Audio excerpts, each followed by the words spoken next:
So this famous professional boxer is minding his own business, and he suddenly gets arrested and goes to prison for life. And he didn't even do anything wrong. Let me explain. Now the guy, let's call him Hurricane. He's a middleweight boxer, and he regularly fights at Madison Square Garden. And bro's got a decent record, and he eventually becomes known as the Hurricane. And one night, Hurricane, he's out on the town, and he sees his friend and sparring partner, this guy, John Artis. And they go to a nearby bar called The Night Spot. And they have some drinks, and they have a good time or whatever. And they leave, and they're driving home. Meanwhile, about a half a mile away, two other men go into a different bar called the Lafayette Bar and Grill. And at that bar, these two men suddenly pull out pew-pews, and they just start blasting. Blam, blam. And the customers inside, they all scream and they freak out. And blam, a bullet hits a customer. And then blam, another one. And then blam, another one. And then blam, the bartender gets shot. And then the two gunmen, they run. And they hop into their white Chevrolet and they flee. And unfortunately, two of those customers and the bartender end up unalived. And another customer ends up in the hospital. Now, during all this chaos, there are two shady-ass dudes hanging around the bar. These two guys, Alfred and Arthur. And Alfred and Arthur, they see everyone panicking and not paying attention, so they go over to the register in the bar and they steal a bunch of cash from it. Like I said, they're shady-ass dudes. So then police show up, and they talk to all the witnesses, including Alfred and Arthur, and they get descriptions of what the two shooters look like. Thin, black men, around 5'11", driving a white Chevrolet. So police search the area, and they can't find a white Chevrolet, but they do find a white Dodge. So they pull over that white Dodge, and in that Dodge happens to be Hurricane and John Artis. Now, Hurricane isn't thin, and he's not 5'11", so he and John Artis don't match the description of the men who shot up the bar. Regardless, police make them go into the bar, and the witnesses there are like, nah, it ain't them. But police aren't done. They then drag Hurricane and John Artis to the local hospital, and one of the bar customers is there, the one who got shot, the one who got injured, and he's in critical condition. And police ask him if Hurricane and John Artis are the men who shot up the bar, and even he is like, nah bro, those aren't the guys who shot me. So police have no other choice. They have to let Hurricane and John Artis go, and they all just move on with their lives.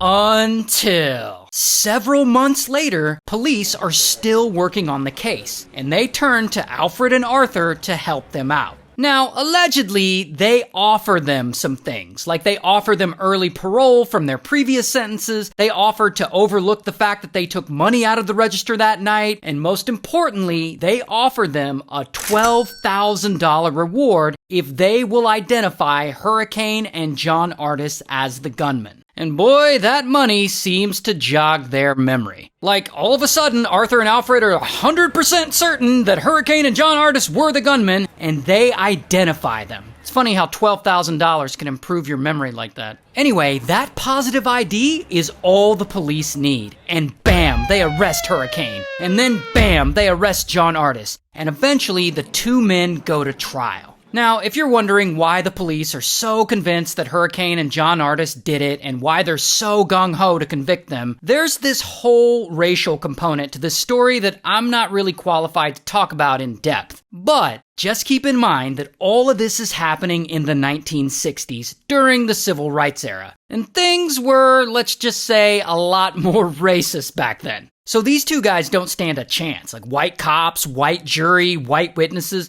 I mean, what do you think's gonna happen? Anyway, in court, Arthur and Alfred, they get on the stand and they testify against them. And of course, Hurricane and John Artis are both found guilty as f***.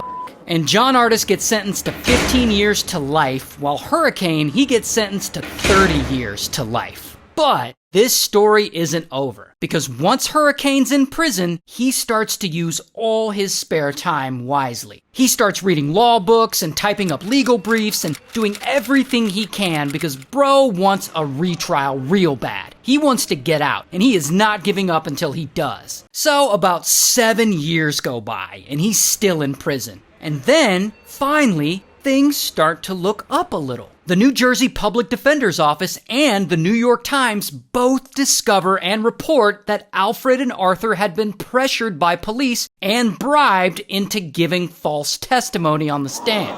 Also, while he's in prison, Hurricane takes the time to write his autobiography, and it gets published. So now people are reading his story and they start to side with him. And this renews interest in the case, and it brings a bunch of attention to what happened to him. And suddenly, celebrities and civil rights activists, they start paying attention. And apparently Bob Dylan reads the book, and he's so moved by it that he writes a song about it called Hurricane, and it becomes a top 40 hit. Even Muhammad Ali gets involved, and he ends up leading a protest march on Hurricane's behalf. So dude is really getting a lot of support out here. And then, finally, his appeal reaches the New Jersey Supreme Court. And they look at the case, and they overturn the guilty conviction and grant them a retrial.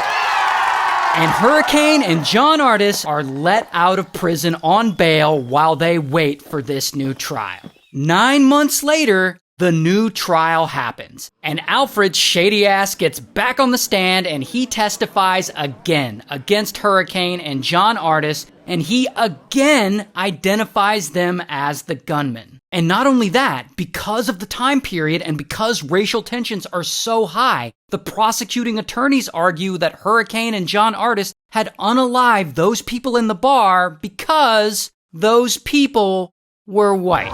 And that this murder plot was all some sort of black power revenge killing on white people. It's absurd.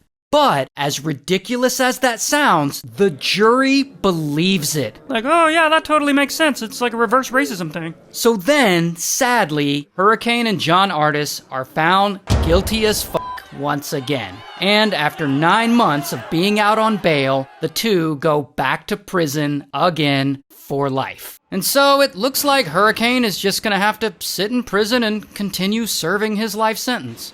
Until again. 9 years later, the case finally gets in front of federal court. Hurricane's attorneys had filed an appeal. And the court, they look at this case and they look at the prosecution's argument that this was all some kind of black power revenge murder against white people. And they're like, oh, well, this is bullshit. And they find that the prosecution had actually interfered with the case by coming up with this absurd theory with no evidence behind it. So then, 19 years after Hurricane's original conviction, the man is finally released from prison. And John Artis had actually gotten out a little bit before this. Now the cool thing is, Hurricane, he actually goes on to become an advocate for people who've been wrongly convicted, like he was. He even sets up an organization called Innocence International to help people, which John Artis joins as well. So, good for them. And by the way, here's what Hurricane looks like in real life.